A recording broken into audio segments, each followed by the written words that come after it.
Capítulo 8. Don Juan me preguntó abruptamente si planeaba irme a casa durante el fin de semana. Dije que mi intención era marcharme el lunes en la mañana. Estábamos sentados bajo su ramada a eso del mediodía del sábado 18 de enero de 1969, descansando tras una larga caminata en los cerros cercanos. Don Juan se levantó y entró en la casa. Unos momentos más tarde, me llamó. Se hallaba sentado a la mitad de su cuarto y había puesto mi petate frente al suyo. Me hizo señas de tomar asiento y, sin decir palabra, desenvolvió la pipa, la sacó de su funda, llenó el cuenco con la mezcla para fumar, y la encendió. Incluso llevó a su habitación una bandeja de barro llena de carbones pequeños. No preguntó si yo estaba dispuesto a fumar.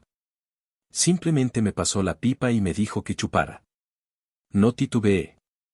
Al parecer, don Juan había evaluado correctamente mi estado de ánimo, mi curiosidad avasalladora con respecto al guardián debía haberle sido obvia. Sin necesidad de instancia alguna, fumé ávidamente todo el cuenco. Las reacciones que tuve fueron idénticas a las que había experimentado antes. También don Juan procedió en forma muy similar. Esta vez, sin embargo, en vez de ayudarme a hacerlo, se limitó a indicarme que apuntalara el brazo derecho sobre el petate y me acostara del lado izquierdo. Sugirió que cerrara el puño si eso mejoraba el apalancamiento. Cerré, efectivamente, el puño derecho, pues me resultaba más fácil que volver la palma contra el piso yaciendo con el peso sobre la mano.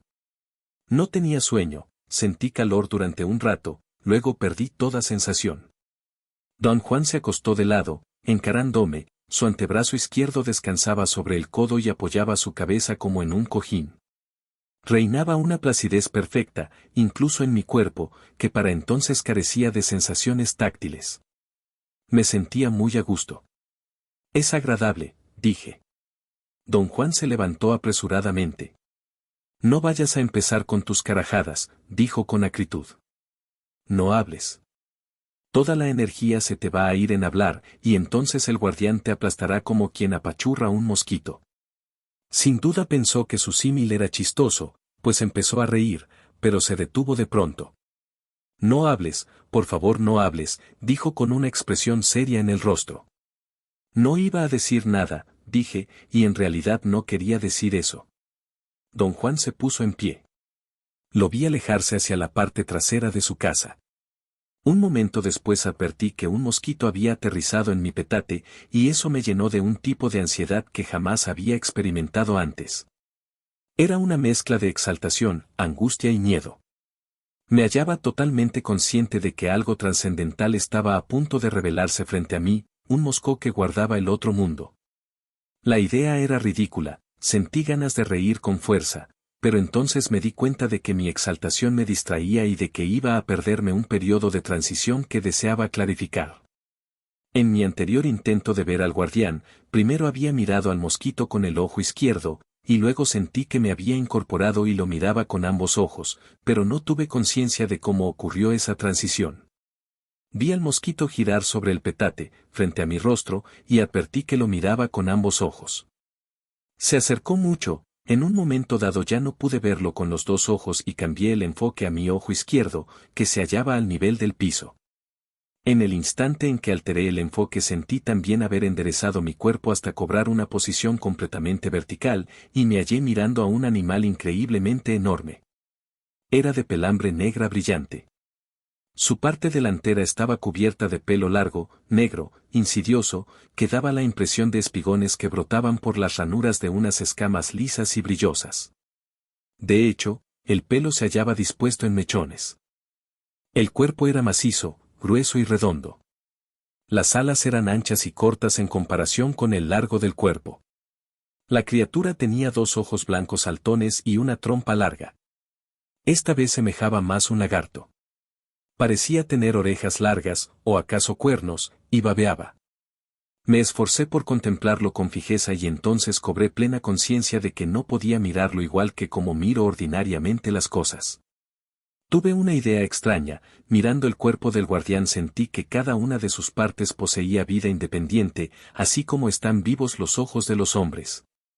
Advertí entonces, por primera vez en mi existencia, que los ojos de un hombre eran la única parte de su persona capaz de indicarme si estaba vivo o no. El guardián, en cambio, tenía 1.000.000 de ojos. Consideré que este era un descubrimiento notable. Antes de esta experiencia, yo había especulado sobre las comparaciones aptas para describir las distorsiones que convertían a un mosquito en una bestia gigantesca y había pensado que un buen símil era como mirar un insecto a través del lente de aumento de un microscopio. Pero no era así. Al parecer, ver al guardián era mucho más complejo que mirar un insecto amplificado. El guardián empezó a girar frente a mí. En cierto momento se detuvo y sentí que me estaba mirando. Noté entonces que no producía sonido alguno. La danza del guardián era silenciosa. Lo imponente estaba en su aspecto, sus ojos saltones, su horrenda boca, su babear, su pelo insidioso, y sobre todo su increíble tamaño. Observé con mucha atención la forma en que movía las alas, cómo las hacía vibrar sin sonido. Observé cómo se deslizaba sobre el piso semejando un monumental patinador sobre hielo. Mirando esa criatura pesadillesca frente a mí, me sentía en verdad exaltado. Creía realmente haber descubierto el secreto de vencerla. Pensé que el guardián era solo una imagen en movimiento sobre una pantalla muda, no podía hacerme daño, únicamente parecía aterradora. El guardián estaba inmóvil, encarándome, de pronto aleteó y dio la media vuelta. Su lomo parecía una armadura de color brillante, el resplandor deslumbraba, pero el matiz era repugnante, era mi color desfavorable. El guardián permaneció un rato dándome la espalda y luego, aleteando, volvió a deslizarse hasta que se perdió de vista.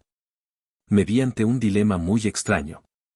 Honradamente creía haberlo vencido al tomar conciencia de que solo presentaba una imagen de ira. Mi creencia se debía tal vez a la insistencia de don Juan en que yo conocía más de lo que estaba dispuesto a admitir.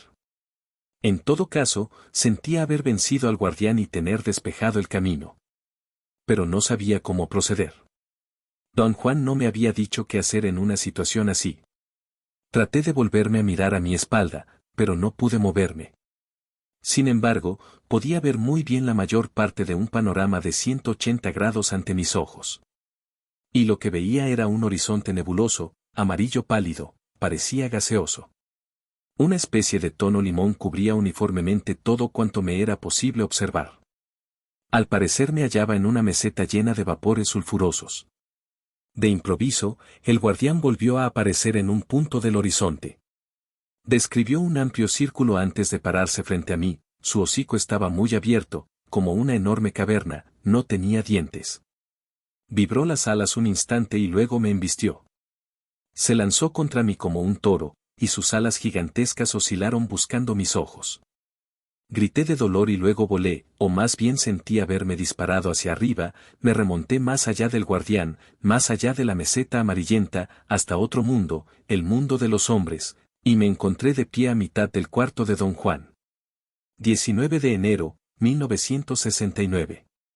Realmente pensé haber vencido al guardián, dije a don Juan. Debes de estar bromeando, dijo él. Don Juan no me había dicho una sola palabra desde el día anterior, y eso no me causaba molestia. Había estado inmerso en una especie de ensoñación, y nuevamente había sentido que de mirar con empeño sería capaz de ver, pero no vi nada diferente. El no hablar, sin embargo, me había hecho descansar muchísimo. Don Juan me pidió que refiriera la secuencia de mi experiencia, y lo que le interesó particularmente fue el color que yo había visto en el lomo del guardián. Don Juan suspiró, al parecer realmente preocupado. Tuviste suerte de que el color estuviera en el lomo del guardián, dijo con rostro serio. Si hubiera estado en la parte delantera de su cuerpo, o peor todavía, en su cabeza, ahora estarías muerto. No debes tratar de ver al guardián nunca más. No es tu temperamento cruzar esa llanura, sin embargo, yo estaba convencido de que podrías atravesarla. Pero ya no hablemos de eso. Este era solo uno de diversos caminos. Capté una pesadez fuera de lo común en el tono de don Juan. ¿Qué me pasará si trato de ver nuevamente al guardián? El guardián te llevará, dijo él. Te cogerá con la boca y te llevará a esa llanura y te dejará allí para siempre. Es evidente que el guardián supo que no es tu temperamento y te advirtió que te fueras. ¿Cómo piensa usted que el guardián supo eso? Don Juan me dedicó una mirada larga y firme. Trató de decir algo, pero desistió como incapaz de hallar las palabras adecuadas. Siempre caigo en tus preguntas, dijo sonriendo.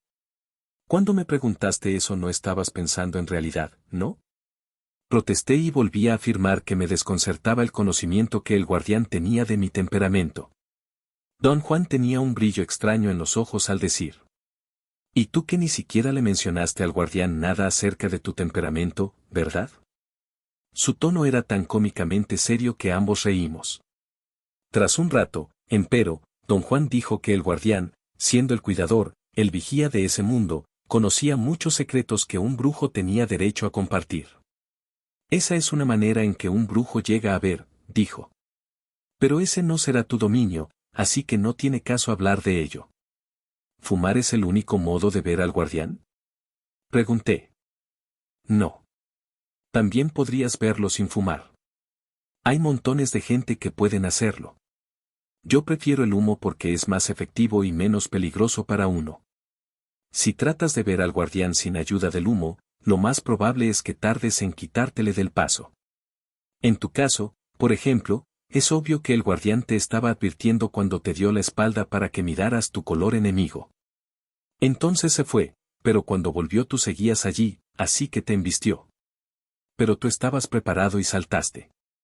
El humito te dio la protección que necesitabas, de haberte metido en ese mundo sin su asistencia, no habrías podido librarte de la garra del guardián. ¿Por qué no? Tus movimientos habrían sido demasiado lentos. Para sobrevivir en ese mundo hay que ser veloz como el rayo. Cometí un error al salirme del cuarto, pero no quería que siguieras hablando. Eres un lengua larga y hablas aunque no quieras. De haber estado allí contigo, te habría subido la cabeza. Saltaste solo y eso fue todavía mejor, pero prefiero no correr esos riesgos, el guardián no es cosa de juego.